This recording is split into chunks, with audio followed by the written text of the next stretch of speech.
Yes, Luis, we can hear you. Yeah. Hi. Shall I start now, or you have some more brief introduction? No worries, Mr. Luis, you can start already. Yeah. Thank you. Okay, so it's nice to see you guys here again. Time flies, and now we are entering the second quarter of 2024. So today, I will share with you our strategy for the Hong Kong and China market in the second quarter, our index targets for second quarter, as well as also share with you which sectors we are more bullish on and which are the sectors we have bearish view, and then some stock picks for you guys to consider while investing in the Hong Kong market. Okay, so Hong Kong stock market review. This year, the first quarter performance is quite different from the past 2 years, because in the past 2 years, we saw the Hang Seng Index, the key index, hitting a year high at the beginning of the year, and then fell to sustain at the relatively high level. And then subsequently, we saw a decline of the index throughout the subsequent 3 quarters of the year. But this year, we saw Hang Seng Index hitting a low or around 14,800 in the first quarter this year. And since then, the Hang Seng Index has held quite well above this low, this January low. And the January low is only 200 points away from the low of about 14,600 hit in October 2022. That time, if we still remember, it was caused by the COVID-19 epidemic, the fears of its impact on the economy. So the Hang Seng Index hit a low of 14,600 back in October 2022. So from a technical analysis point of view, the Hang Seng Index seems to have formed a double bottom around between 14,600 and 14,800. And this double bottom actually spans more about 1.5 years. The first bottom was seen in October 2022, and the second bottom was seen in early this year. And since then, the Hang Seng had rebounded from below 15,000. Now it's trading around 17,000. For certain days, the Hang Seng managed to rise above 17,000. But again, the sustainability is not too good. Like yesterday, it rose to above 17,000 again, but today it dropped back to below 17,000. And the reason for the better performance so far this year was mainly due to the Chinese government launching various policies to stimulate the stock market. This time round, because the A-share, if you had followed the A-share, the Shanghai Composite Index, once dropped below the 3,000 psychological threshold, important threshold level in the first quarter. So to support the Shanghai and Shenzhen stock market, the Chinese government has launched various so-called rescue stock market rescue package or rescue policies, including Central Huijin announcement to buy mainland ETFs through buying mainland ETFs listed on the A-share market as a means to support the stock market. And then the PBOC cut the reserve requirement ratio, commercial banks reserve requirement ratio again early this year by 0.5 percentage points. And also some regulatory policies that are seen in a negative light by the market were finally withdrawn. They were not being implemented, so that helped improve market sentiment a bit, and a series of other measures. And the resolute stance in stimulating the market helped investors to regain confidence. Eventually, the Hang Seng Index only fell 3% in the first quarter, but the Hang Seng Tech Index fell slightly worse than the Hang Seng Index.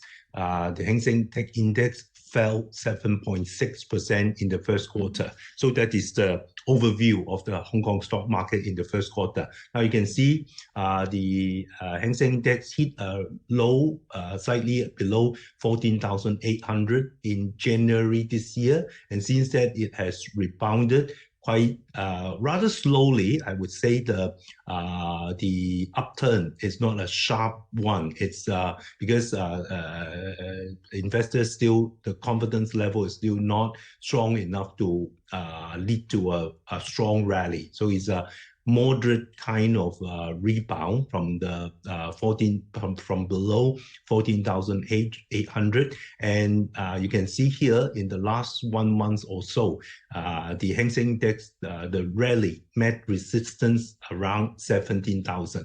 It is a rather steep resistance level for the Hang Seng Index to clear. Okay, as for the tech index, it hit this year's low in early February. So slightly later than the Hang Seng Index. And since then, it has rebounded from below 3,000 points to a high of around 3,600 points. Currently, it's trading between 3,300 and 3,500. It's stuck in a rather tight range, okay? Even the results announcement for 2023 failed to lead to a breakthrough of this sideways pattern in the Hang Seng as well as Hang Seng Index as well as the Hang Seng Tech Index. So I think investors are waiting for more stimulus or more catalyst for the index to be able to break up out of this sideways pattern. Otherwise, it's still a sideways trading pattern for the Hong Kong market. Okay, we would wish to point out that now the Hong Kong market are facing both headwinds and as well as tailwinds. There are both headwinds and tailwinds. Headwinds include geopolitical tensions, and this year is a super election year, and then depreciation pressure on renminbi, which will impact renminbi denominated assets, including the equities market. And then US-China tension. Okay, these are the major headwinds that the Hong Kong stock market as well as China stock market are facing currently. Okay, so for geopolitical tensions, the war between Russia and Ukraine has become increasingly tense. Ukraine has attacked Russian oil refineries and other economic facilities in Russia, while Russia has also attack Ukraine's power facilities. The combined impact of sanctions and countermeasures may lead to an increase in global inflation. As you can see, recently, crude oil prices are shown in the chart on the right-hand side has risen from, this is WTI, risen from around 70 US dollars to 85, 86 US dollars. And Brent crude oil has already risen to about 90 US dollars. So this may lead to an pickup in global inflation and affect the progress of global interest rate cuts. I would talk more in details about the US rate cut expectation later, but you can see this week the announcement of US CPI. Luckily, fortunately, the PPI was softer than expectation. The PPI announced last night, so it helped ease the concern about the Fed not reducing interest rates. But I think the outlook, the short-term outlook is still rather uncertain because of first of all, CPI is still inflation reflects that inflation is still sticky, and on the other hand, crude oil price, the rise in crude oil prices it's not in favor to the disinflationary trend. We're talking about a disinflationary trend that will ultimately enable the Fed to cut interest rates. But now this disinflationary trend may call into question because of the rise in oil prices and other commodity prices, including copper prices, aluminum prices also rise quite substantially recently. Okay, adding to the war with the Russian-Ukraine war, now you have another war in the Middle East. The Israeli-Palestinian war is also heating up. Israel is accused of recently. There's worry that Iran may be dragged into it because Israel is accused of airstrikes on Iranian diplomatic missions in Syria. And Iran had pledged to take revenge, may respond, further escalating the situation. Okay, so it results in higher crude oil prices. May WTI crude oil future prices have returned to levels above $86 per contract. Super election year, the next major election would be India, and then later in the year, I think everybody is watching is the US election. Okay, so India will start their 6-week general election on April 19. Counting the past 3 general elections, the MSCI India index rose by an average of 3.2% during the election, and the MSCI India index rose by an average of 13% 1 month after the election. So this is sidetracked a bit, just talking about the Indian stock market. So far this year, I think last year, India did well. And then we do expect India to continue to fare well in 2024. The market generally expects that if Prime Minister Modi is successfully re-elected, more favorable policies will be introduced, including continuing to promote Made in India that has been advocated in the past. So we notice that more and more manufacturing are moving to India, and India is also starting its chip manufacturing industry. And other favorable policies may include reducing corporate taxes, production incentive plans, etc. The next 5 years will enter a policy harvest period if the current Prime Minister Modi is successfully re-elected. This is expected to continue to drive the rise of the Indian stock market. Okay, and we expect India to be able to continue to attract foreign investment inflows in the second quarter. Okay. So why talk about India? Because it may take away some of the foreign capital from China. Okay, so it has an indirect impact on China and Hong Kong stock market on the international fund flow side. Okay, this is also crucial, has a key impact on this China and Hong Kong stock market, that is renminbi exchange rate. The US Federal Reserve dot plot showed the projected 75 basis point interest rate cut by the end of 2024.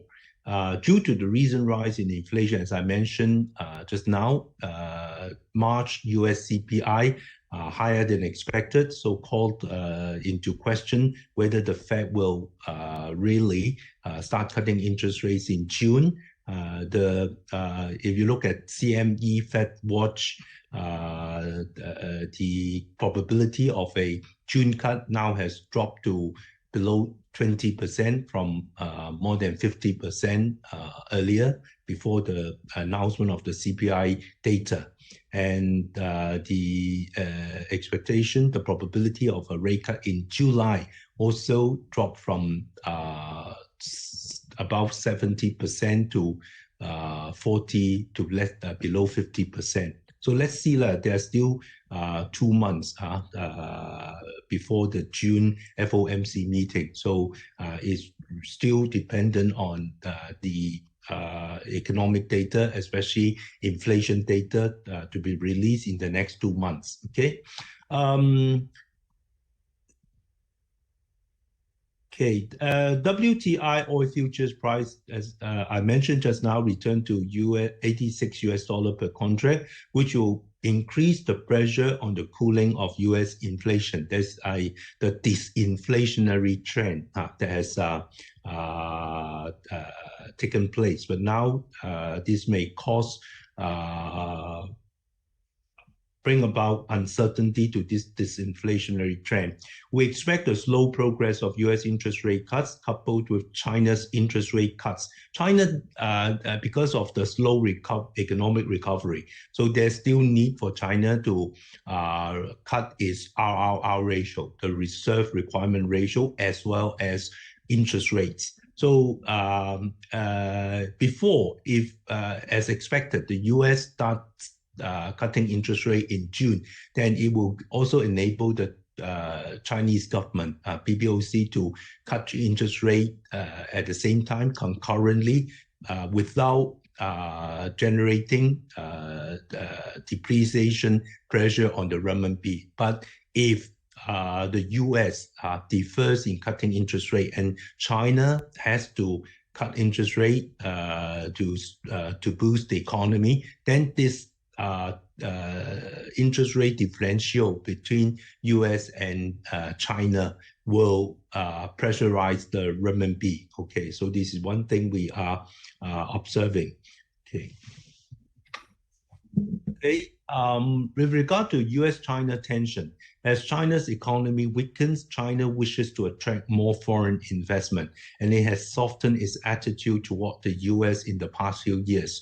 They are still, I would say, at odds, but at least China has so far softened its attitude. So recently, it's reported that Chinese President Xi Jinping and a group of officials met with about 20 business leaders from the U.S., including the founder of Blackstone and the chairman of Bloomberg, the president of FedEx. And Xi Jinping reiterated that China will continue to carry out reform and opening up of the economy. At another meeting hosted by the U.S.-China Business Council and the think tank, sorry, I left out the word think tank, Asia Society, Xi said that China and the U.S. should seek common ground while resolving differences on major issues. In Chinese, it's known as 求传同意, seek common ground while resolving. He does admit that there will be differences between the two countries, but the two countries should endeavor to seek common ground for the benefits of both countries. And also, he reiterates that China's reform and opening up will not stop. The country is planning major measures to comprehensively deepen reform and create a first-class business environment. So China now, I think, is trying to get back to lure more foreign investment back to the country. And U.S. President Biden has a phone call with Xi recently, and the U.S. Treasury Secretary Yellen visited China. I think you may have also read about the report of her dining at one of the very famous restaurants in Guangzhou, tasting 冰镇咕噜肉 and dim sums. Okay. However, there are still uncertainty that investors need to be aware of. For instance, the U.S. presidential election result. If Trump is elected, it may lead to more higher tariffs on China and trigger the trade war between U.S. and China, because Trump has threatened to impose 60% tariffs on China if he is elected.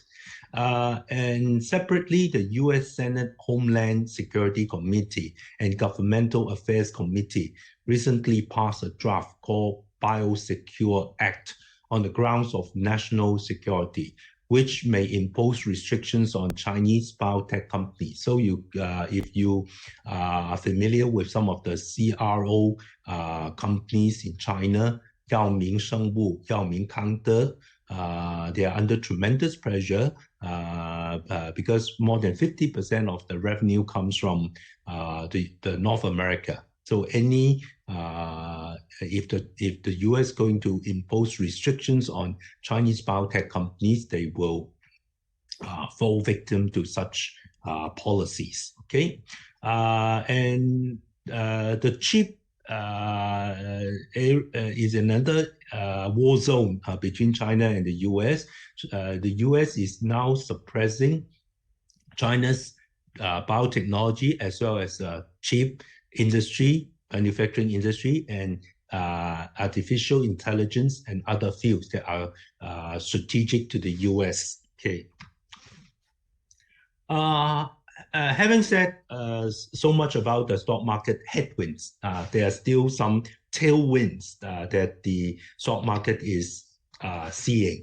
First of all, China's economy sees light improvement over the last few months, and deflation concerns are expected to ease. Okay, and the other tailwinds is China's regulatory risks are now reduced because of the slowdown in the economy. So the regulator is also understand that too stringent regulations may not do good to the economy, may not help economic recovery. So regulatory risks are reduced, and the draft of, for example, just an example, early this year they announced these online game management measures for public consultation, trying to control the spending, to curb the spending on online games, especially among adolescents and younger population. But this ultimately did not become genuine action. They scrap it ultimately. And then China is launching a stock market rescue package, which includes cutting the RRR rates, the reserve requirement ratio, as well as the interest rates by PBOC. And we believe there's more room for the PBOC to further cut RRR and their interest rates.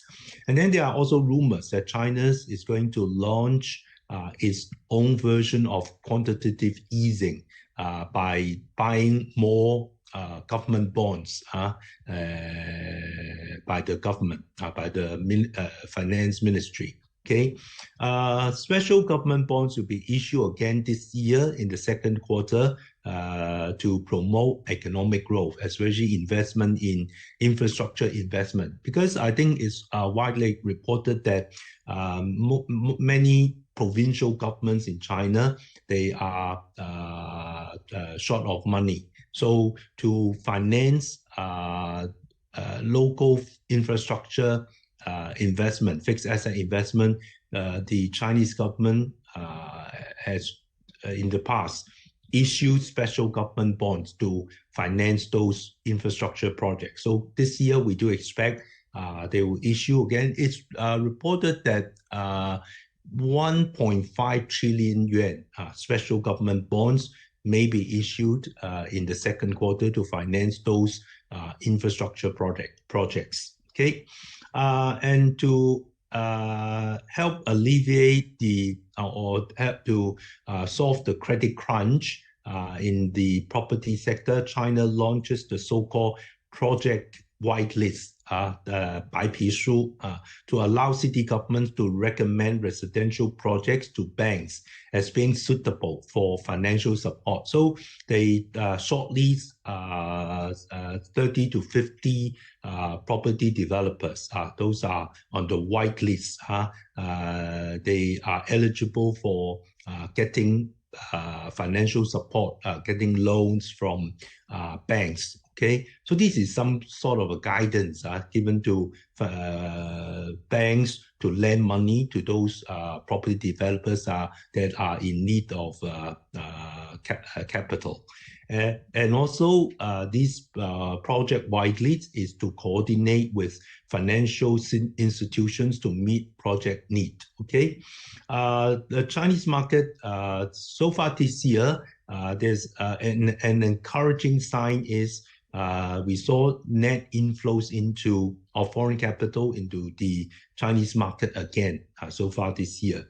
And then if as expected, the Fed starts cutting interest rate in June in the second half of 2024, it will also be favorable to the China economy as well as the China stock market, because China will be able to also cut interest rate to boost its own economy. Okay. Just now I mentioned China's economy show slight improvement, and deflation concerns are expected to ease. China's CPI rose by 0.7% year-on-year in February, which is mainly due to the increase in consumer demand during the Lunar New Year. February, every year, January and February data will tend to be distorted by the Lunar New Year. So let's see after February if March and April CPI will moderate as expected after these seasonal factors, the waning of the seasonal factors. And the increase in food prices caused by rain and snow in the first 2 months this year in some areas in China also affected supply of those food supply and help push up food prices. But we think this tends to be temporary. It tends to be short term. Okay, PPI fell by 2.7% in February year-on-year, slightly worse than expected decline of 2.5%. So all along, the Chinese economy is under the threat of deflation, under deflation threat. But CPI had shown some improvement in January. China CPI rose by 0.1% in March. February, it's went up by 0.7%. Yet this week, they had announced the March CPI. March CPI came down. The rise moderated to 0.1% because of the seasonal factor, the impact of the seasonal factor lessening in March. Okay, but other areas show improvement, namely the manufacturing PMI. China's official manufacturing PMI in March rose to 50.8, increasing 1.7 percentage points month on month, bouncing back to the expansion zone. So PMI above 50 represents the manufacturing sector is in an expansion mode. The non-manufacturing PMI in March was 53, also increasing by 1.6 percentage points month on month and to a 9-month high. So this is some encouraging sign in both manufacturing and non-manufacturing sectors. However, the M1, M2 scissor gap widened again to negative 7.5% in February after narrowing to minus 2.8% in January, but still better than the minus 8% plus level in the previous months.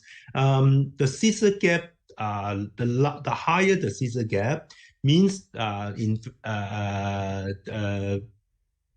people in China are more willing to keep their money with bank deposits. They would rather park their money in bank deposits than to spend or to invest.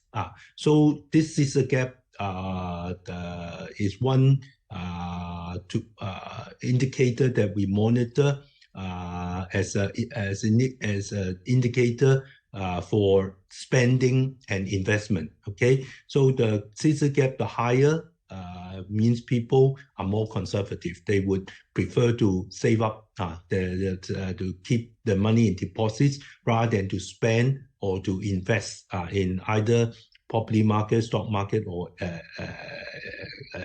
in their own business. Okay, so it had improved to minus 2.8% in January, but in February the gap widened again to minus 7.5%. So we need to continue to observe this M1, M2 scissor gap to see if there's any widening, widening further. Okay, the gap reflects that funds in the banking system are whether they want to stay in the banking system or they prefer to flow into the real economy, and they would boost the economic growth. Okay, the three engines, 三头马车, the three main components of GDP growth, namely investment, consumption, and industrial output. So they except retail sales, which is likely lower than market expectation.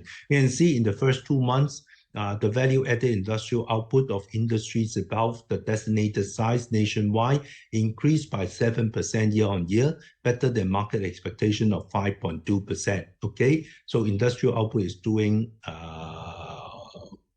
well in the first 2 months, and national fixed asset investment rose 4.2% year-on-year, better than market expectation of 3.2%. Total retail sales of consumer goods increased by 5.5% year-on-year, slightly lower than market expectations of 5.6%, only by a very slight margin, lower than market expectation. We expect China to continue to implement economic stimulus on the fiscal policy, monetary policy side. Monetary policy. We believe there's still room for China to cut interest rate as well as the reserve requirement ratio. So since 2022, the PBOC has reduced bank RRR by a total of 1.5%.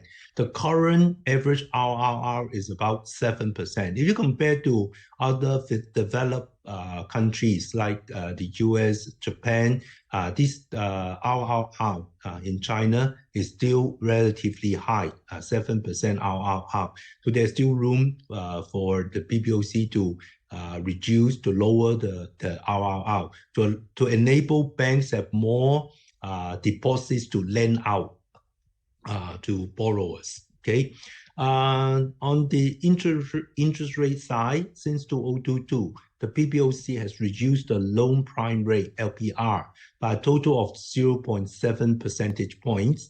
The current LPR in China is about 3.95%. And also there's still huge room to cut.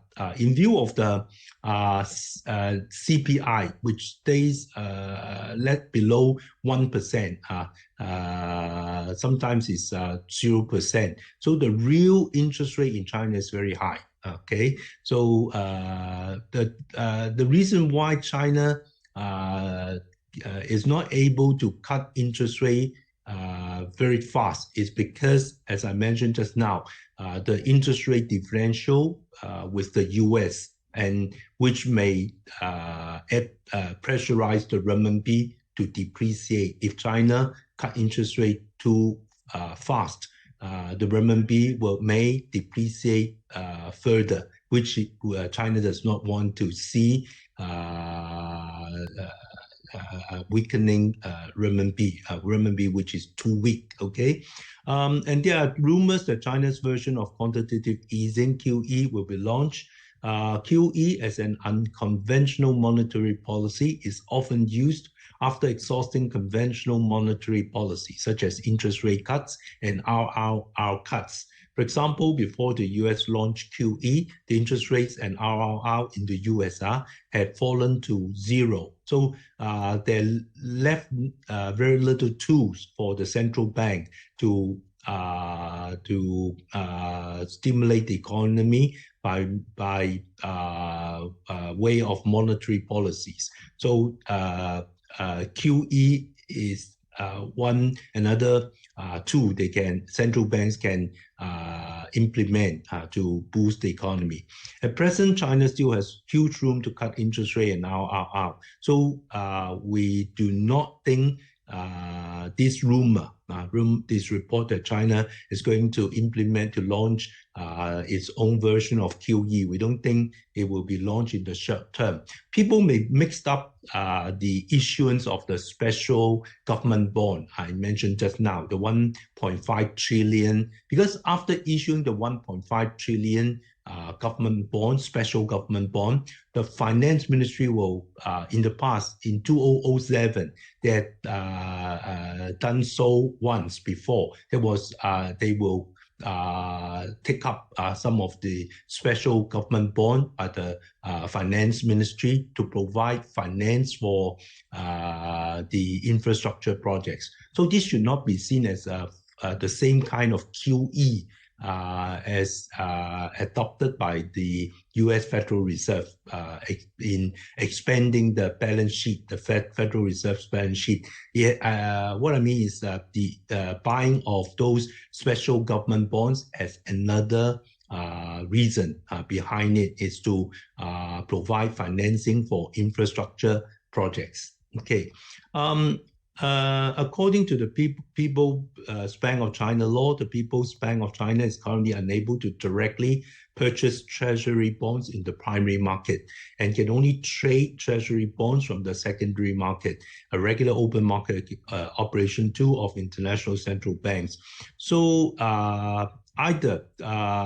this is just some discussion arising from the issuance of the special government bonds, how the PBOC is able to take up those bonds, because by law they cannot purchase treasury bonds directly in the primary market. But in the past, they lend money to the banks to ask the bank to buy those bonds, treasury bonds in the prime market, and then subsequently they will buy over the treasury bonds from the bank. So it's just buying indirectly.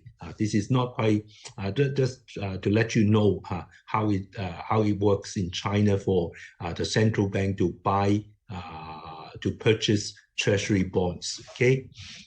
Starting this year, ultra long-term special government bonds will be issued in the next few years, specifically used for the implementation of major national strategies and security capacity building in key areas. So this year, it should be 1 trillion, not 1.5 trillion. So it's reported that 1 trillion renminbi special government bonds will be issued, and the PBOC will take up majority of these special government bonds. Okay.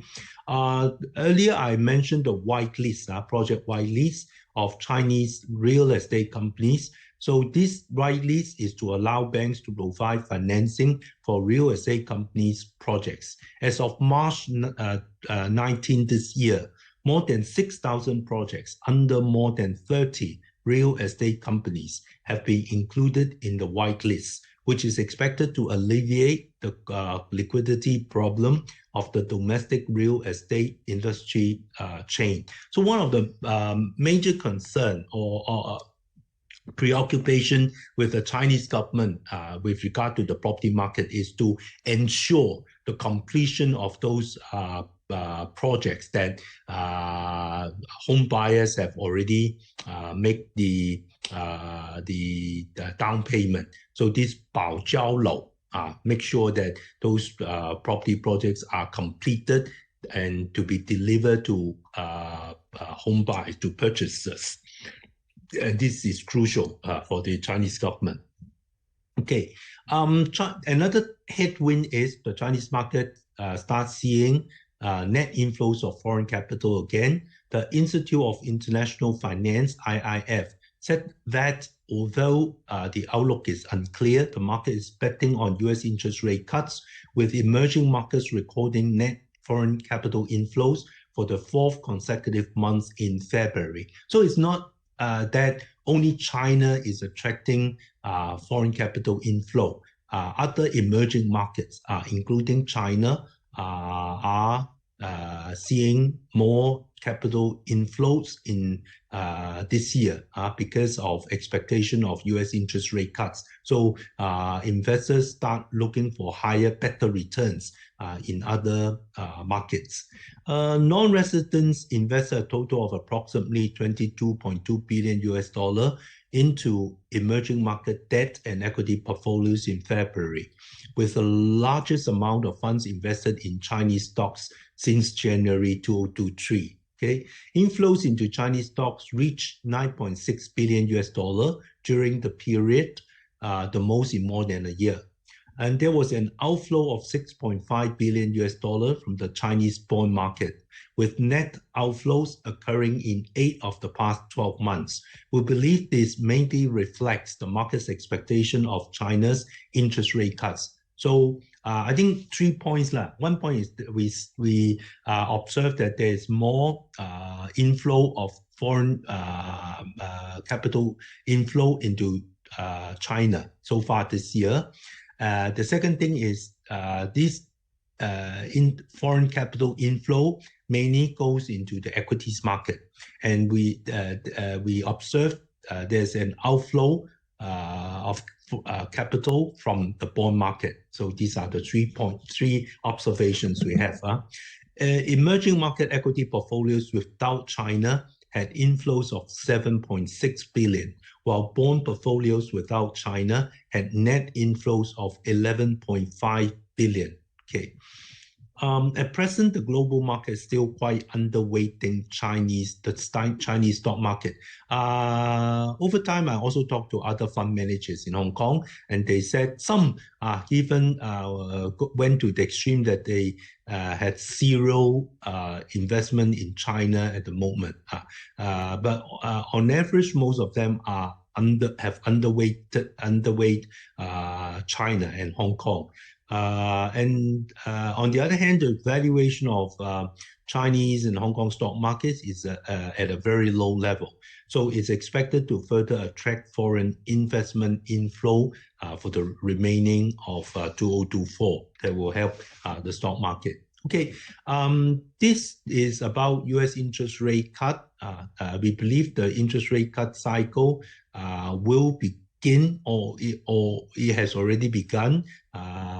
After the US Federal Reserve interest rate meeting in March, it maintained its forecast for a total of 3.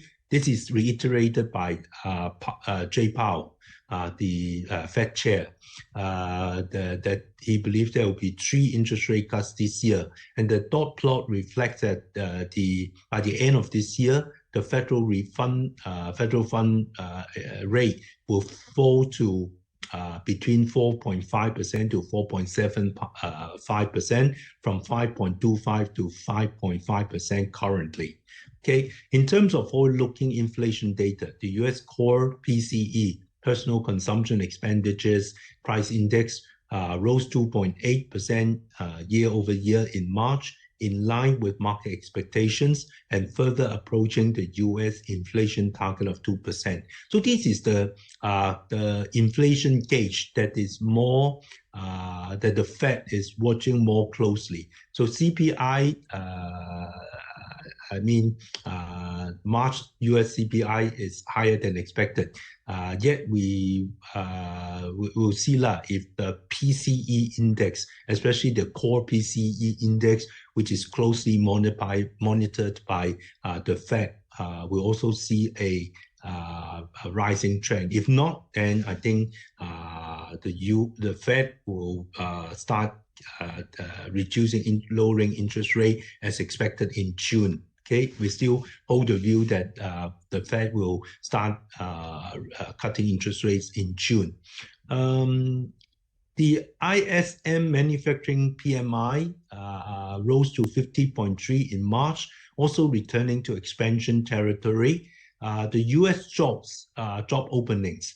This survey showed that job openings increased slightly to 8.76 million in February, slightly more than expected, indicating strong labor demand. But if we compare to the historical high last year, I think back in September, the job openings was the highest level of job openings in the US was around 11 million.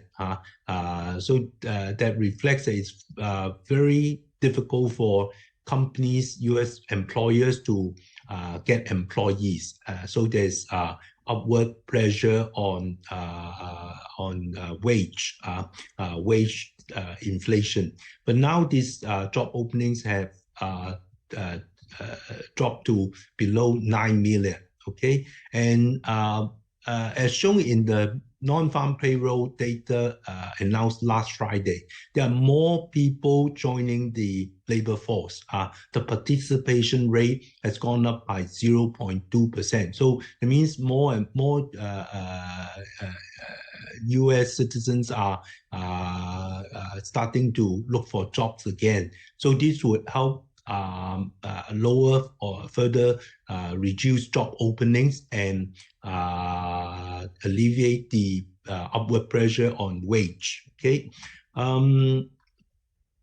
Currently, 51% of people in the market expect the interest rate will be cut in June, while 47.9% of people expect the interest rate will remain unchanged in June. But this is a bit outdated. I will wish to highlight because after the release of the CPI, now only less than 20% chance of a rate cut in June. But this is reflected by the CME Fed Watch, which is quite volatile. It can fluctuate very drastically before and after the release of relevant economic data. So let's see, especially the March PCE index. If it continue to moderate, then I think this chance of June cut will increase again. Okay, so now come to the Hong Kong stock market index targets. Our index target for Hang Seng near-term support is expected at around 16,500, which is the 100-day moving average. This black line represents the 100-day moving average. The Hang Seng index for the last 2 months, nearly 2 months, move above and below, ups and down, below, trade ups and above and below the 100-day moving average. Next support would be 16,000 here. Key support is 15,400 here. That is close to the February low. Okay, near-term resistance expected at 17,500. So far this year, the highest level for Hang Seng was 17,215, seen in mid-March. So we expect near-term resistance around 17,500. Next resistance will be the 250-day moving average, this red line. Okay, currently lies around 17,900. And the key resistance level higher up will be around 18,400, slightly higher than the October high in 2023. Okay. Let's talk about sectors we have a bearish view, so try to avoid those sectors. As the effects of China's interest rate and RR cut begin to show, coupled with a series of stimulative measures, we believe the market confidence is strengthening, and the inflow of foreign capital into the Chinese and Hong Kong stock markets also confirmed this. So this is a reiteration of what I have shared with you earlier. However, we expect that some sectors, we don't think we'll see a across the board kind of recovery in the Hong Kong market. There are still some sectors that will perform, that will underperform, that will lag behind, including those related to Hong Kong's local economy and those vulnerable to US sanctions. So we pinpoint two areas that are most vulnerable. One, those are exposed to Hong Kong local economy. The other vulnerable area are those companies that are vulnerable to US sanctions. Okay, sectors related to Hong Kong's local economy include Hong Kong real estate. You may ask me later. I'm not sure. In my past webinars, Singapore investors may tend to ask me about the view on Hong Kong land.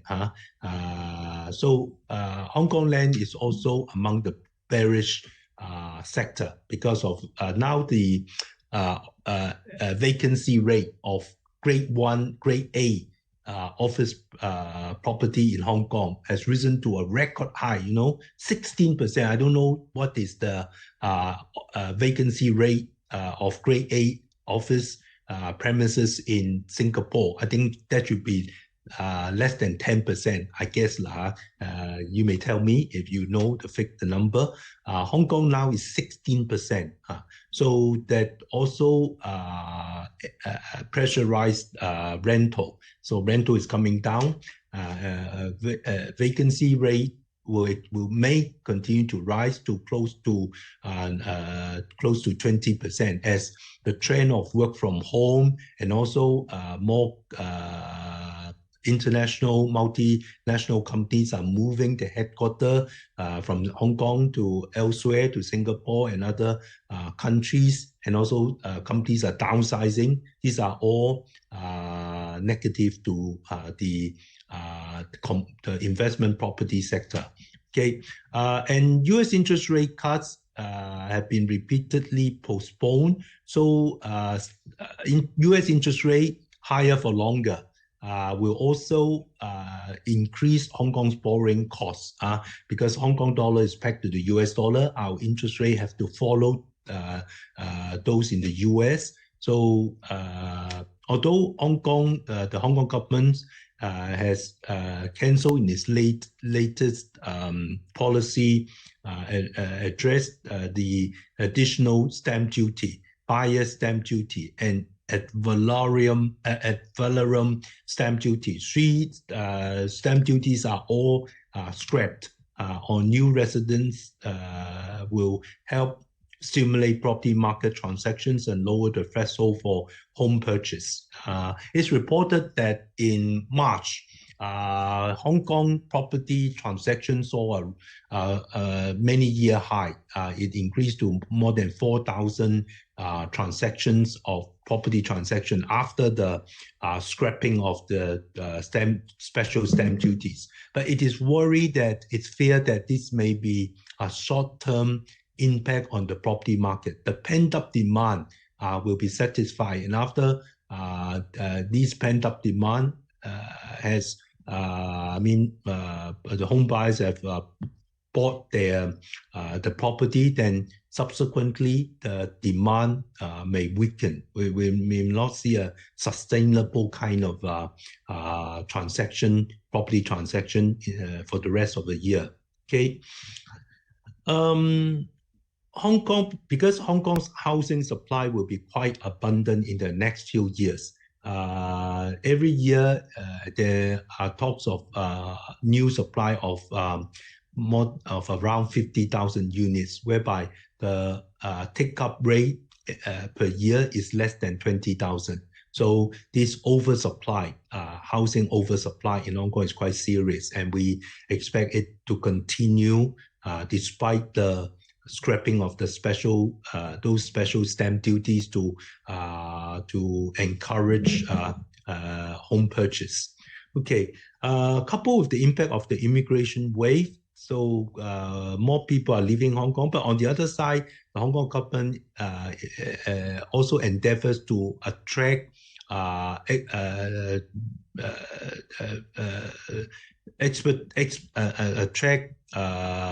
employees from mainland China to come to work in Hong Kong. And it's reported so far they have received 70,000 applications for getting work in Hong Kong. But it's reported that about more than 200,000 Hong Kongers have migrated. So Hong Kong lost a group of potential buyers with the ability to purchase properties. It will put certain pressure on the real estate industry and affect those property companies' dividend payment, putting downward prices. Among the four major property developers in Hong Kong, Cheung Kong, Sun Hung Kai, Henderson Land, and New World. Cheung Kong is the one with the lowest gearing, debt to equity ratio, whereas the other three, their debt to equity ratio are quite high, especially New World. So there are concerns that these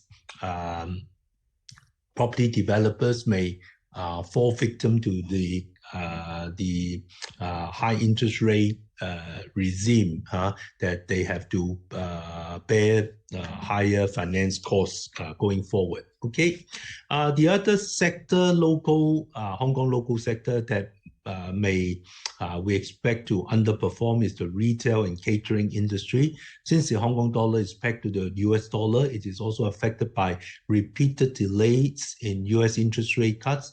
The yen and renminbi fell under strong US dollar. So on the currency side, Hong Kong people now, I think you may have read the report about every weekend, a lot of Hong Kongers go to Greater Bay, go to Sunshine to buy for spending and dining. First of all, Hong Kong is too expensive. I think you may those who have visited Hong Kong may have the same feeling that now Hong Kong is very expensive, even more expensive than Singapore. Okay, and then the relatively strong Hong Kong dollar, because it's pegged to the US, also is unfavorable to Hong Kong the Hong Kong retail industry, because for Hong Kongers, if they go elsewhere, China, Japan, Thailand, they have bigger spending power because of the strengthening Hong Kong dollar.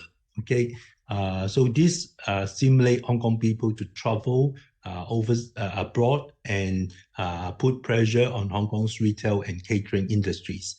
And those Chinese tourists from mainland China, mainland tourists, the spending power is also not as strong as it was in the past. Okay, so it was observed in a lot of the luxury brands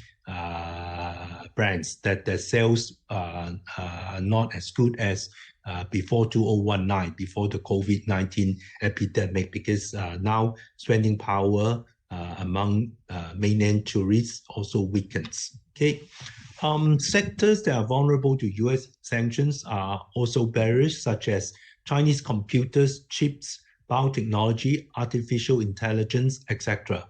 In recent years, the US has introduced various bills and administrative orders to suppress the development of high tech in China, especially for companies that are highly related to the US market and have a large proportion of business in the US.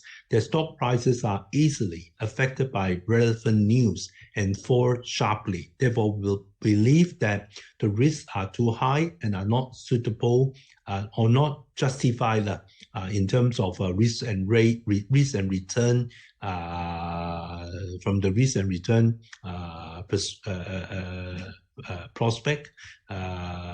perspective is not justifiable for taking the risk, such as Chinese computer Lenovo 992, ticker 992 Hong Kong, and Chinese biotechs that are easily affected by the US, like WuXi Biologics series, the group of companies under WuXi Biologics, 2126, 2359, 2268, and 2269.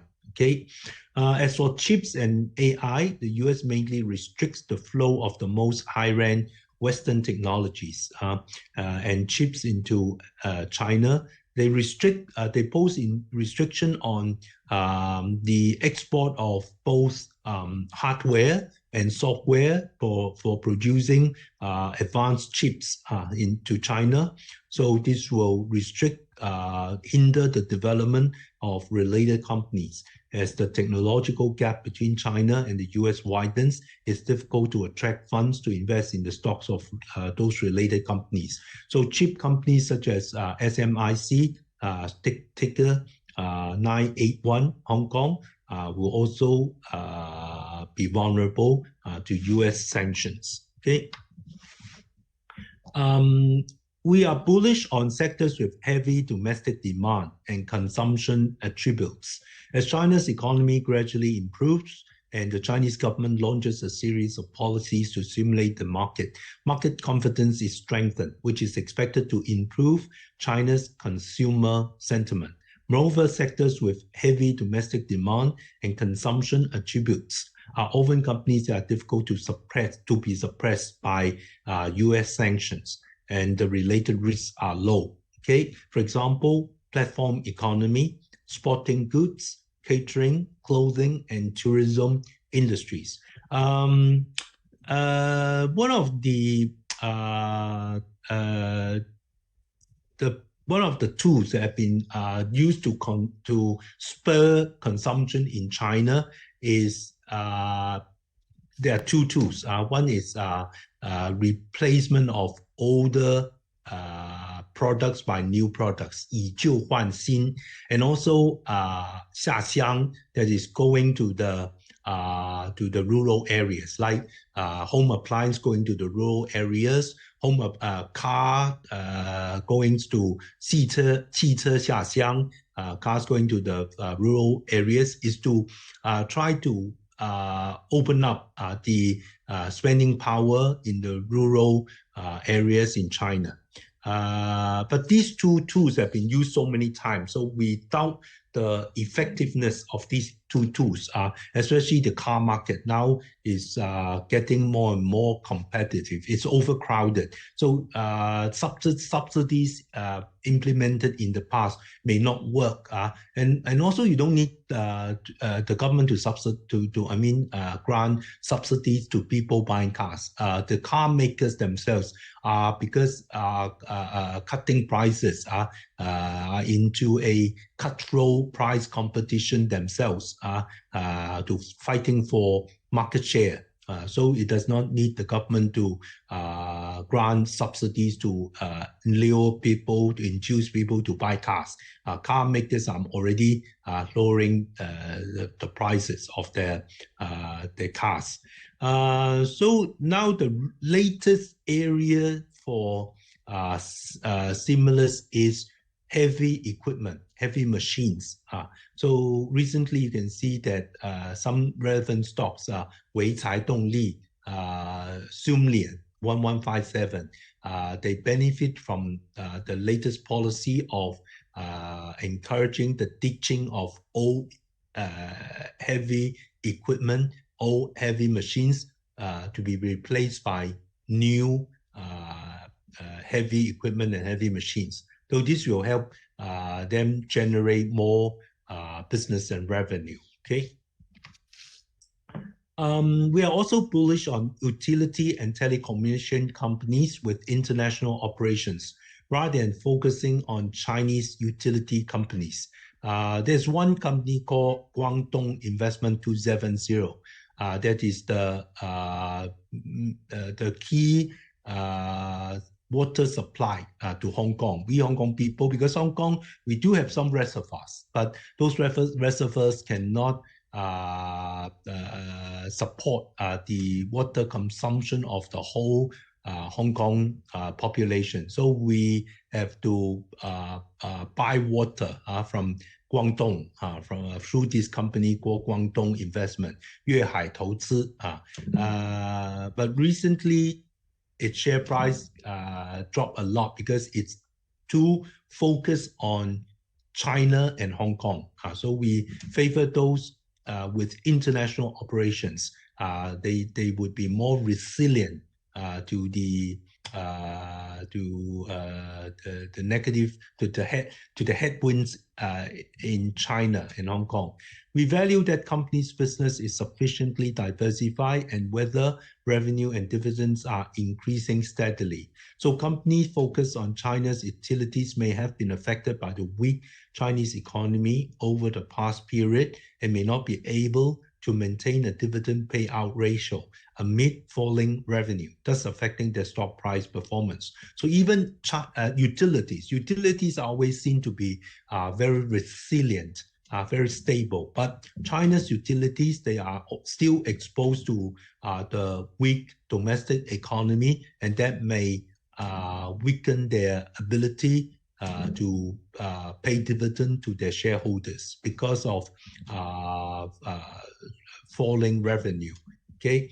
On the contrary, public utilities or telecommunication companies with international businesses are more resistant to geopolitical or economic downside risks. The stable dividend payout ratio will also become more attractive during the interest rate cut cycle, causing the company's stock price to rise. Okay. Another sector we are bullish on is gold. Gold is resilient to geopolitical and economic downside risks.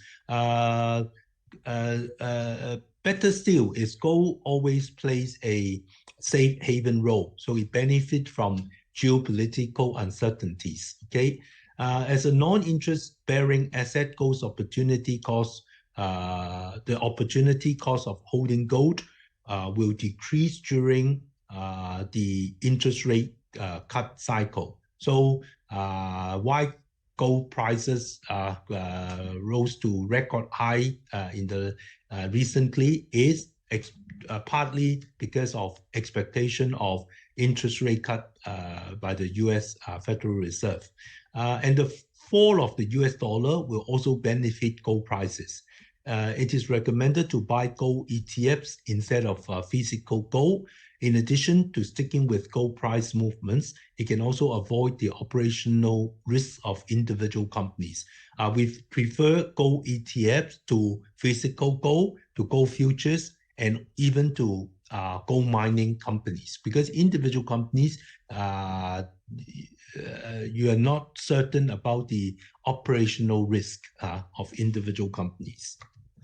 Okay, stock picks. One of the stock pick, because we are bullish on platform economy. So JD.com 9618 is one of our stock pick this time round. It has evolved from a pioneering e-commerce platform into a leading technology and service provider with a supply chain at its core.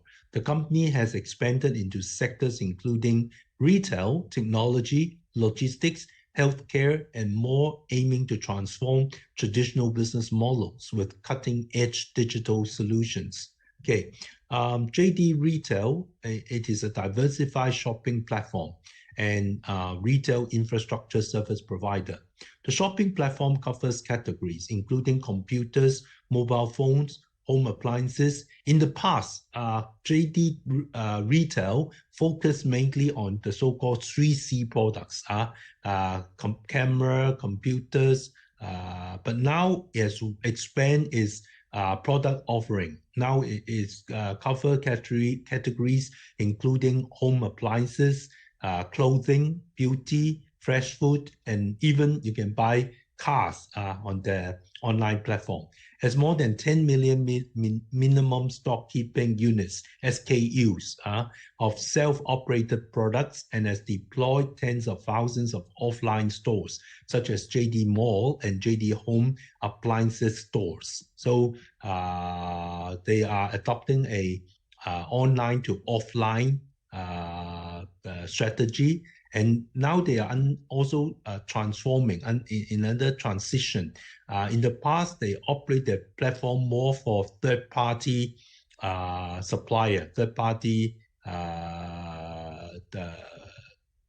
manufacturers. But now they focus more on their self-operated products. So for self-operated products, they can earn a higher profit margin from self-operated products. It also provides a JD Home service connecting millions of stores to provide consumers with real-time retail service in hours or even minutes. Okay, so for online shopping, I think the capability for fast delivery would also dictate who are the winners. JD Technology provides digital intelligence solutions to government and enterprise customers using technologies such as AI, cloud computing, big data, and the Internet of Things. So now they are not only in the business of in the online shopping business. This company, JD Technology, is providing digital intelligence solutions to both government and private enterprises.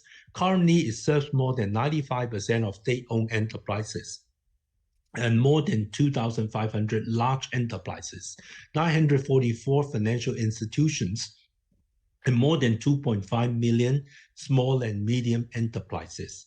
In July 2023, the industry-oriented JD Yanxi large model 大模型 was launched with parameters reaching hundreds of billions. It is mainly used in industrial scenarios such as retail, logistics, finance, health, and government affairs to solve existing problems in the industry. So it becomes a solution provider to government as well as private enterprise. Okay. Another subsidiary in the group is JD Health. It's provider of medical and health products, services, and solutions specialized in medical and health products. The business includes health product marketing and sales, medical and health services, corporate health solutions, and smart medical solutions, etc., covering the entire medical and health industry chain, the entire medical process, and the entire user life cycle. Okay, for online shopping platforms, I think logistics is a very key component. So one of his subsidiaries, JD Logistics, which is also both JD Health and JD Logistics are separately listed on the Hong Kong market.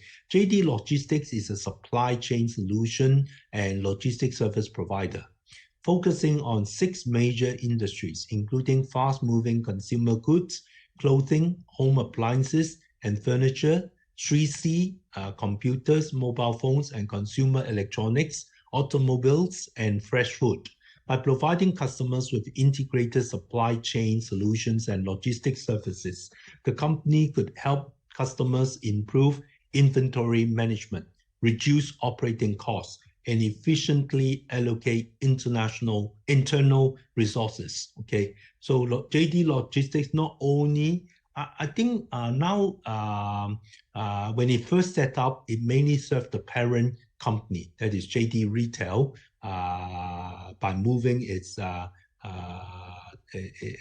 goods to consumers. But now, I think in the latest financial report, more than 60% was up to 70% of the revenue of its business came from third party, not from the JD Group.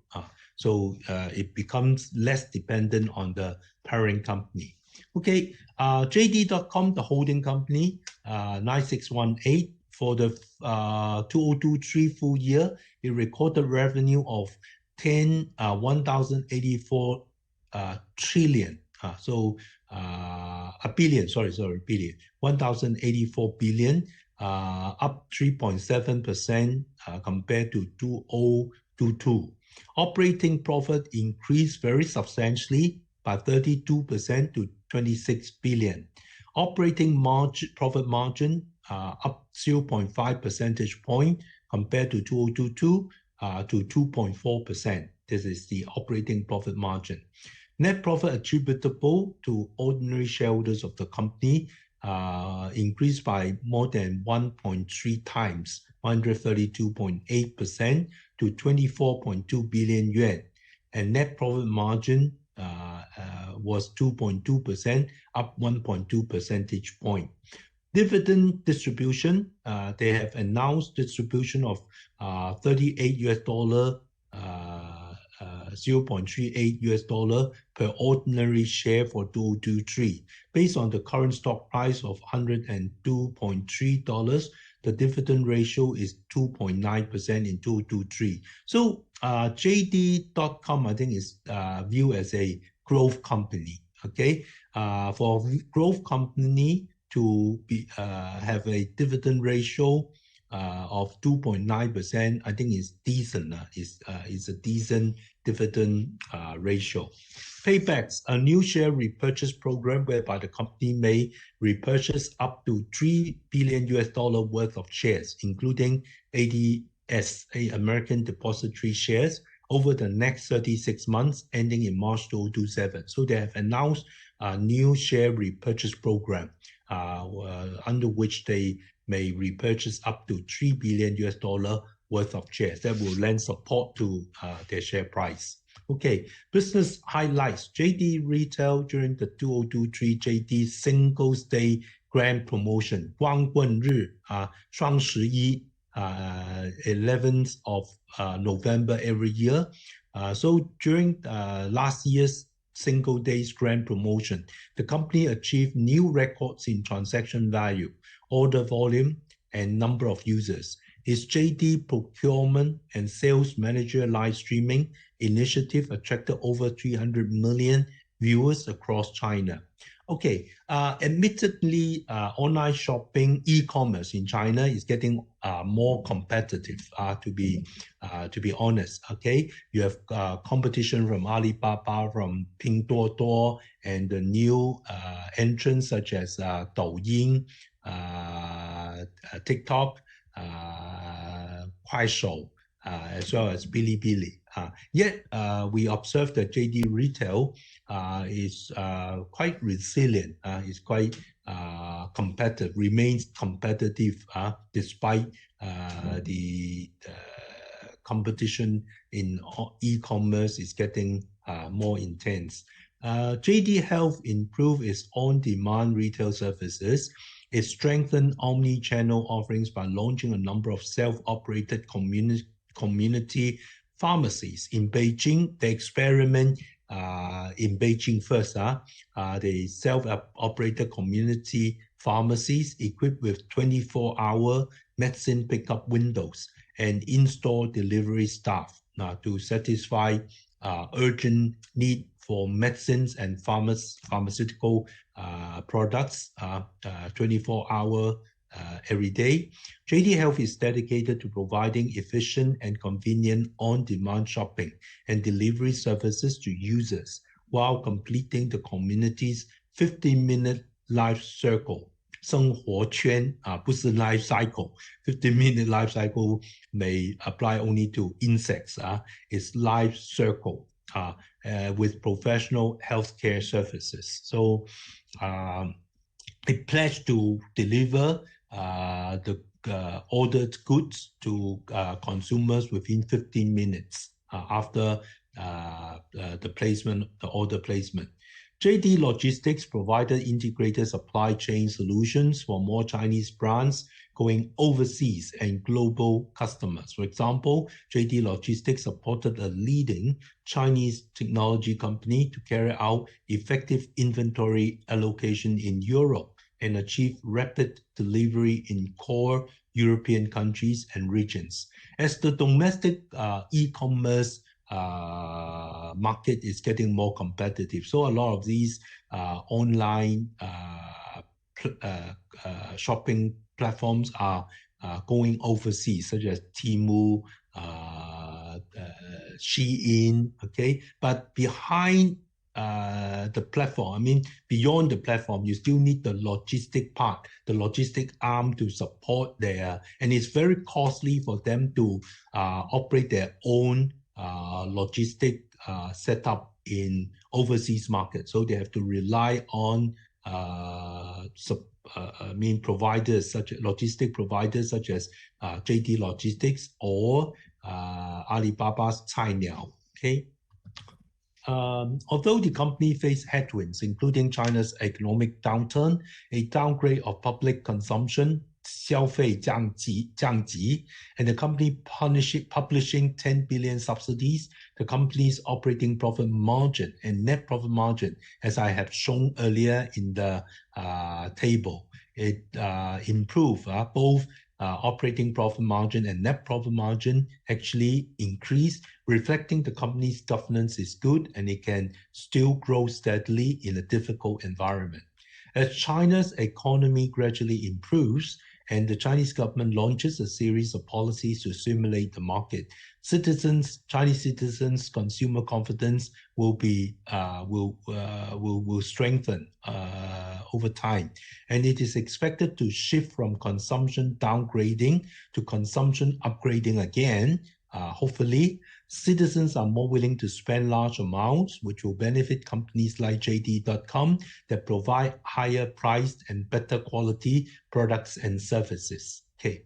In China's new round of fiscal policies to stimulate the economy, the trade-in of old home appliances for new ones is one of the main pillars. I mentioned just now, these are the in Cantonese, there's a saying, 橋唔怕舊, 最緊要受. That means tricks. You are not worried about old tricks. As long as it works, old tricks can still be good tricks.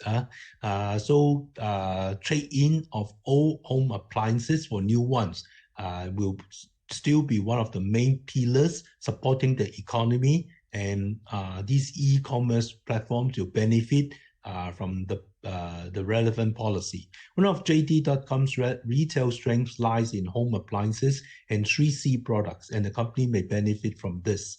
The company's current dividend ratio of 2.9% is higher than its peers or other new economy companies.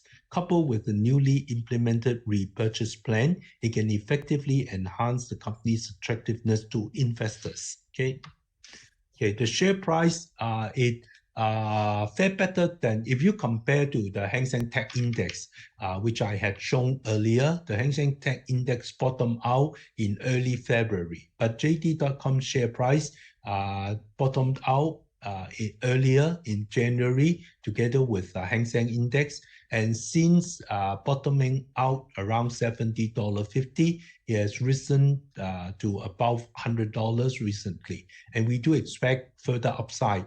We are setting a target of 120, medium-term target of 120 Hong Kong dollars for JD.com. Okay, the other stock pick is PCCW. Singapore investors may not be unfamiliar, may be familiar with PCCW. In the past, it is Hong Kong Telecom. Okay, now it has transformed into a global company headquartered in Hong Kong that holds interest in telecommunications, media, IT solutions, property development and investment, and other businesses. The company holds a majority stake in the Hong Kong T Trust and Hong Kong T Limited, Hong Kong Telecom Trust and Hong Kong Telecom Limited, Hong Kong's premier telecommunications service provider and a leading operator of fixed line, broadband, mobile communication, and media entertainment services. Hong Kong Telecom delivers end-to-end integrated solution employing emerging technologies to assist enterprises in transforming the businesses. Hong Kong Telecom has also built a digital ecosystem integrating its loyalty program, e-commerce, travel, insurance, big data analytics, fintech, and health tech services to deepen its relationship with customers. PCCW owns a fully integrated multimedia and entertainment group in Hong Kong. It engaged in the provision of over-the-top OTT video services locally and in other regions, as well as content production, artist management, and the event business. Through Hong Kong Television Entertainment Company Limited, PCCW also operates a domestic free TV service in Hong Kong, one of the 3 free TV stations in Hong Kong. In addition, PCCW holds a stake in Pacific Century Premium Developments Limited and other overseas investments. Okay. Annual results. Last year, it recorded revenue of 36.3 billion Hong Kong dollar, up 0.8% compared to 2022. EBITDA was 12.8 billion Hong Kong dollar, up 3.6%. EBITDA margin 35.3%, up 1 percentage point. Losses attributable to equity holders of the company from continuing operations were narrowed to 471 million Hong Kong dollar, narrowed by 30.3%. Despite of the losses recorded attributable to equity holder, the company has announced distribution of dividend of 38.25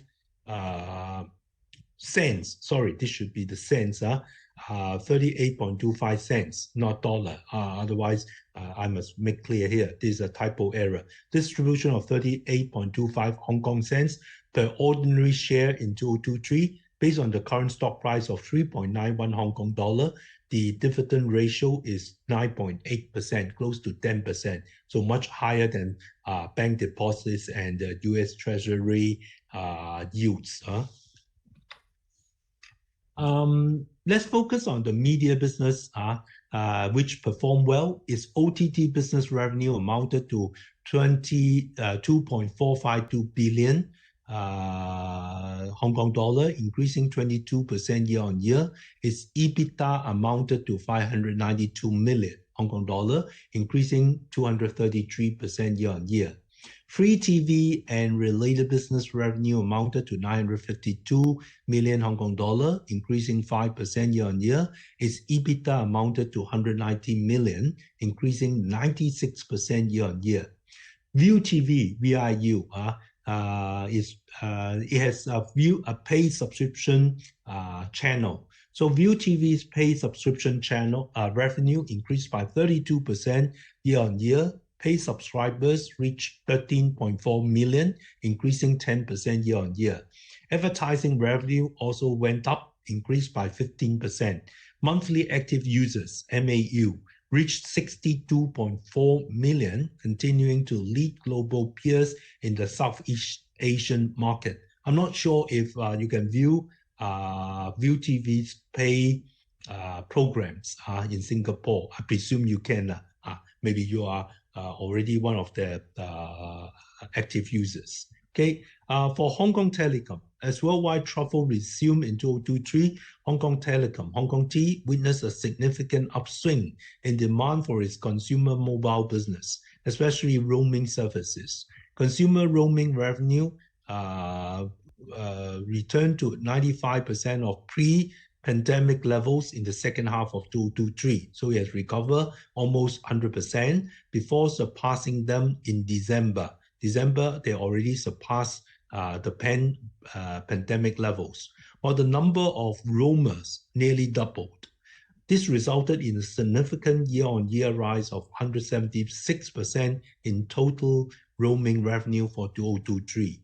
Okay, as I mentioned earlier, more and more Hong Kong people are traveling to the Greater Bay, to Shenzhen, to China, and to Southeast Asian countries or Japan, Korea. So the demand for roaming service will increase stably in the near future.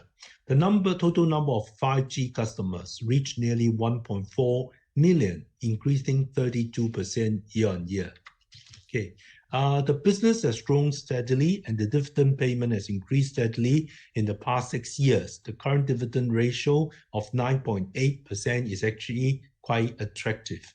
The business is very diversified. It has the ability to withstand geopolitical and economic downturn risk. We are optimistic about the development of media businesses such as View TV in Hong Kong and Southeast Asian markets. Hong Kong TV sitcoms have been very popular in Southeast Asia, in Singapore, in Malaysia. A lot of my Malaysian friends, they learn Cantonese from the TV sitcoms. So View TV, I think the production is also of a high standard. So it should command interest from Southeast Asian markets. Lastly, benefiting from the popularization of 5G and the surge in demand for outbound travel among Hong Kong citizens, roaming usage has increased, which will continue. Okay, share price outperformed the market. You can see the share price bottomed out around 350 in mid-September last year, and since then it's rebounded, risen to recent high of 4.27 Hong Kong dollars late 2023. But the delay in US rate cut, interest rate cut, has brought about a consolidation, a correction in share price after the rally in the fourth quarter last year. So we think investors who are upbeat on this company can seize the opportunity. While it's in correction mode recently, to buy into this company. I think around 385, and the target would be 420, implying a 10% return from the recommended buy price. Okay. Before I end, before we move on to the fireside chat and Q&A, I would like to introduce this. I think our Philip Singapore clients are not unfamiliar with this app. This is the Poems Mobile Tree app, which you may be using already. So you can see in the community, if you are already a user, you can join the community on the app, and then you can find different chat groups or community groups. This is one from Singapore, focusing on technical analysis. So currently, you can also view the community group, Hong Kong community group, offered by Philip Securities Hong Kong. So those are in Chinese. Currently, Hong Kong, admittedly, we are more Chinese. I mean, 98% or 99% of our population read and speak Chinese and Cantonese. So our community group are mainly in Chinese. You can see Yiquan Chaoren is a Hong Kong community group focusing on option trading strategies. Okay. 汇记港 A 餐那个是关于A 股的那个A share analysis. 辉航带你游世界 It's not about traveling. It's actually the foreign stock trading service or market news on US, Japan, foreign market news and analysis. You can find those news update and analysis in this community group. Okay, this one is mine. 真王师傅. I will share in this community group my views on the Hong Kong or China market. Sometimes I will also talk about macroeconomic trends, US, and I will also post in this community group our daily market open bell video, which you can also see on YouTube, on the YouTube channel. It's called 开市起跑线 in 普通话. So if you cannot understand Cantonese, you can still watch our open bell videos, daily open bell videos done by me in 普通话. Okay, if you can read Chinese, you can join this my community group, and then you can get update from market update from on Hong Kong and China every day.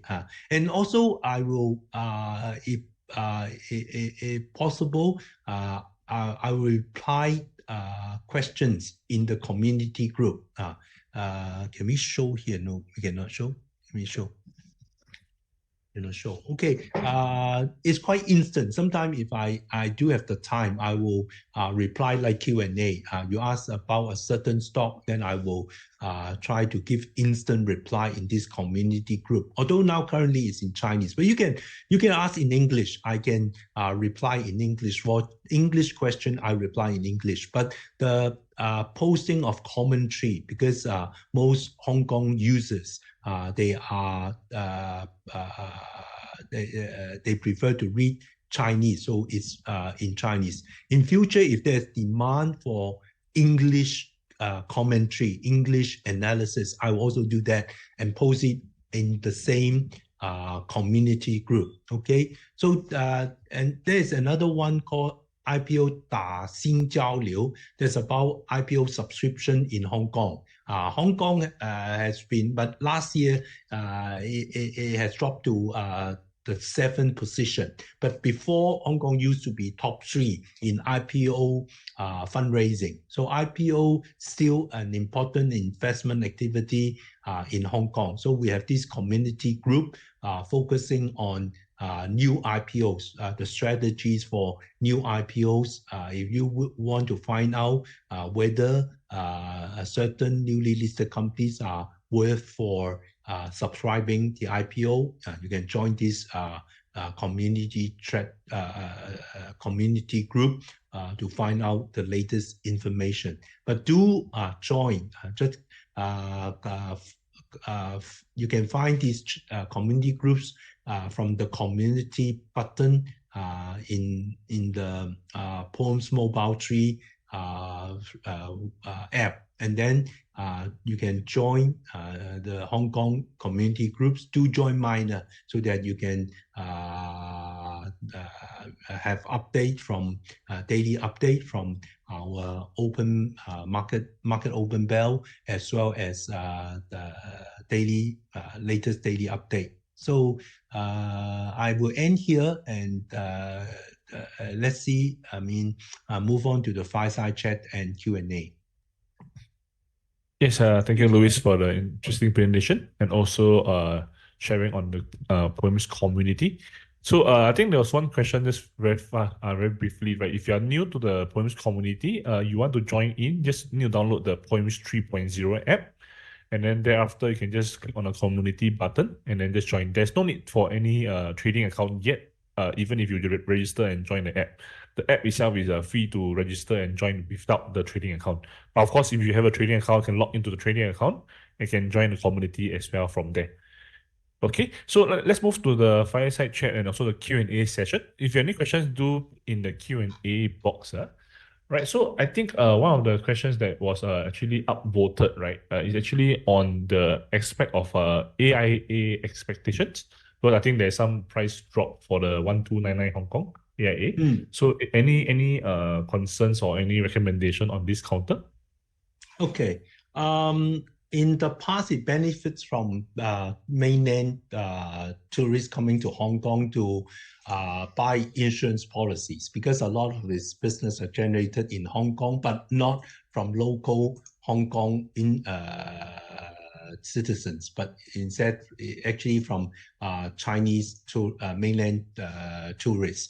But this inflow seems to have slowed down recently, and it also result in a lower new enterprise value profit margin. So the investment community seems to be unhappy about its latest 新业务价值利润率 new enterprise value profit margin reported in for 2023, and that caused triggered the sell-off on 1299 in 1299. Okay, this is 1299. Yeah, so we think the fundamental has deteriorated, and we still not seen an improvement yet. So investors may wait for the first half results that will be out not until August this year. So in the next few months, before the release of more financial data, business performance, the share price will still be on a weak trend. It's not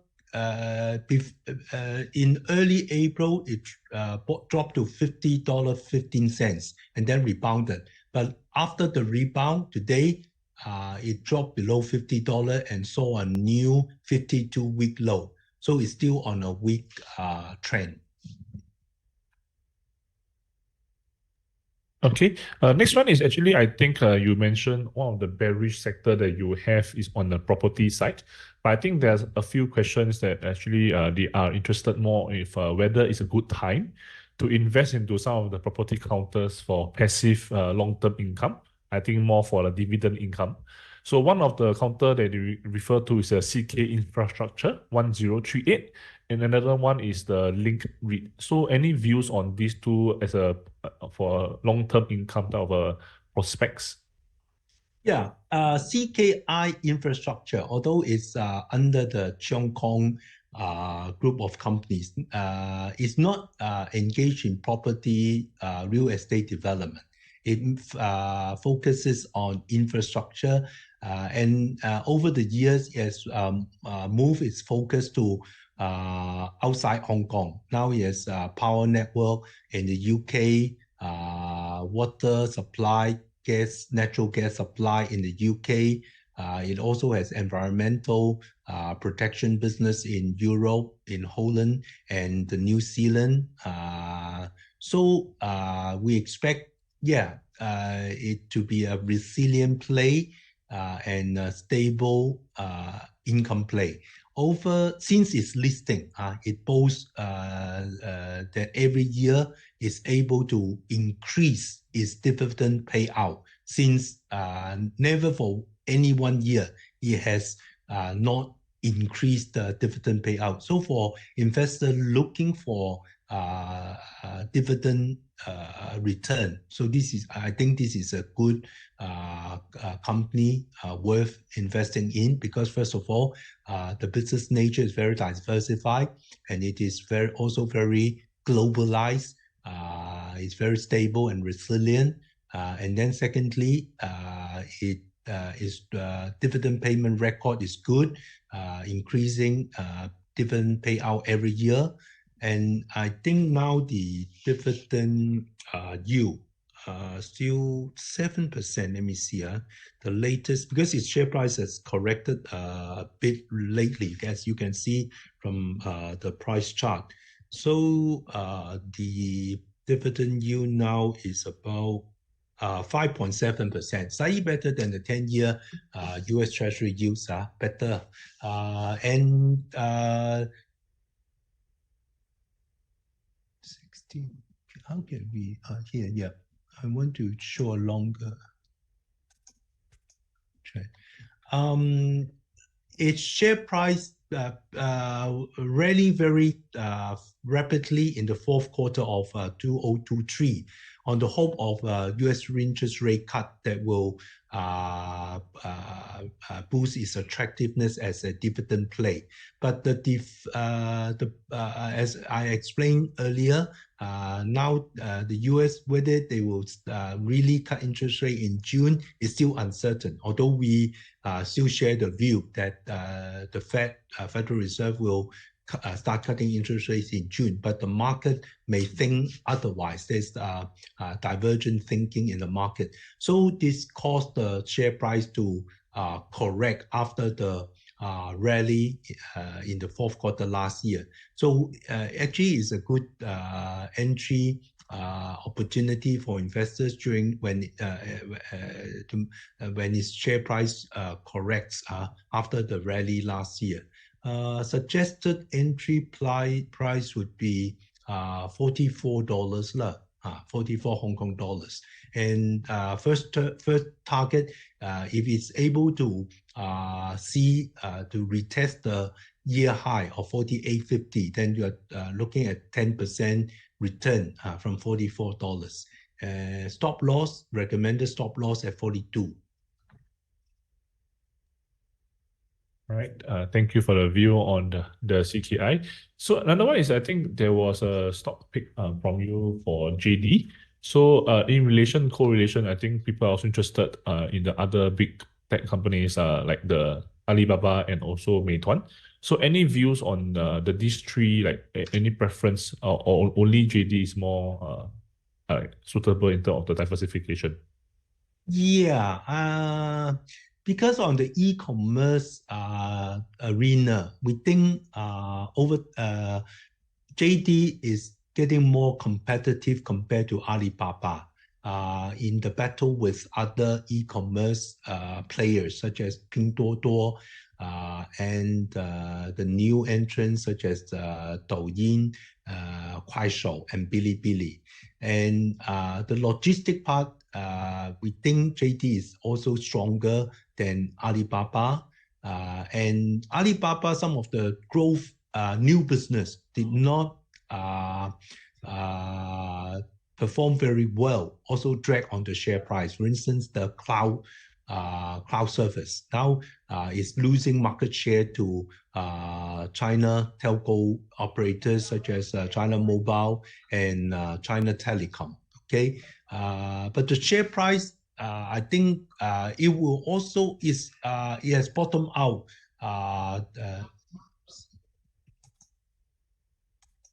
It's bottomed out around 64.60 in January this year. But you can see the rebound from the January low was quite moderate. It has only risen by only 10%. Am I right? $64 to currently is 72, 73, around 10%. But if you look at 9618 JD.com, the recovery is stronger from 70, 80, you take $79, 78, 50, it has risen to 108. So it's about $30 rally from the January low that would close to 30%, more than 20% rally. So sometimes if you look at the relative price performance, it also tells which stock fares better and why. My approach is we look at the price performance to differentiate or to identify the outperformer, and then from the fundamental side, we try to find out what are the reasons for the outperformance.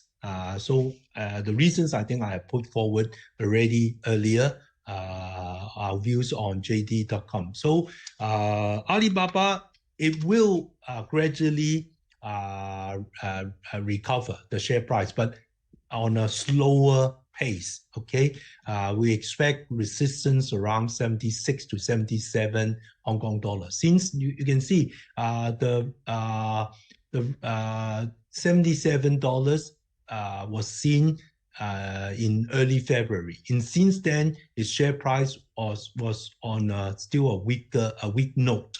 At most, the rally was up to 75, still $2 shy of the February high. Okay, for 3690 Meituan, the results last year, I think was better than expected. Despite the worry that the opening up of the economy, people think will dine out more and order food delivery less. But the 2023 financial results show that it turned out not so. Actually, people are ordering even more food deliveries. Maybe because of consumption downgrade, 消费降级, so people save money eating home instead of dining out. So that benefit Meituan and the other business, related to traveling, air ticket and hotel booking also rebounded very strongly after the opening up of the economy. The post-pandemic recovery is very strong. So you can see its share price has risen by more than $40 from the year low of 61. Now is for the time being it meets resistance around the 250-day moving average. Currently lies at close to 110, 109. But I think over time it will break above the 250-day moving average and continue to move higher. Our target, medium-term target for the company is 115. Okay. All right, thank you. I think there's a lot of questions regarding the Ping An Insurance and the Ping An company itself in view of also any correlation to the Ping An Trust issue. So maybe you can share some views on regarding this aspect. Yes, that is, and that explains why its share price underperformed the market. Actually, life insurers, share price of other life insurers such as China Life, they all underperform because of poorer investment return due to the property market, equities market. So their investment return decreased. That's first thing. And the growth in new enterprise value also slows down. So among Chinese insurers, we prefer the property insurers such as 2328 that benefit from 2328. What does it not change? It benefits from, say for instance, car insurance as more people buy new EV cars. EV, the insurance rate, the premium is reported that is 50% higher than fuel cars, traditional. So we don't like life insurance companies because of lower investment return and slower growth in new policies and premium income. Secondly, Ping An, because of its exposure to the property real estate market, and also Ping An Trust issue you mentioned, so its share price actually underperformed. At the moment, if you ask me, we prefer for Chinese financials, we prefer banks to insurance companies. Okay, among insurance companies, we prefer property and casualty insurance company to life insurers. Okay. So 财险, 中国财险, China, see casualty and property. And the other one also is catching up is Zhong'an. You can see the share price is on an uptrend. This one is the largest online casualty and property insurer in China. And its share price has dropped quite a lot since its listing. So if you ask me about our views on insurance companies, our view is that we prefer the banking sector to insurance sector, and among life insurance and casualty and property insurance, we prefer the latter. Okay, yeah. Okay, so I think going back to one thing that I think we missed out on is the for the local REITs performance versus maybe the banks. Any preference? Very bad in the for dividend? Yeah. The local REITs, the biggest one would be the Link REITs. You can see in the share price, it saw a new low again.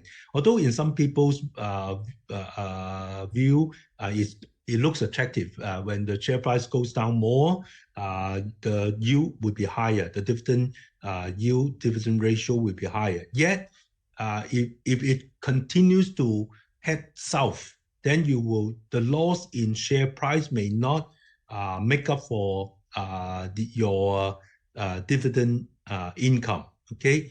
Now, at this, yes, it's 8.4% yield, 8.4% yield.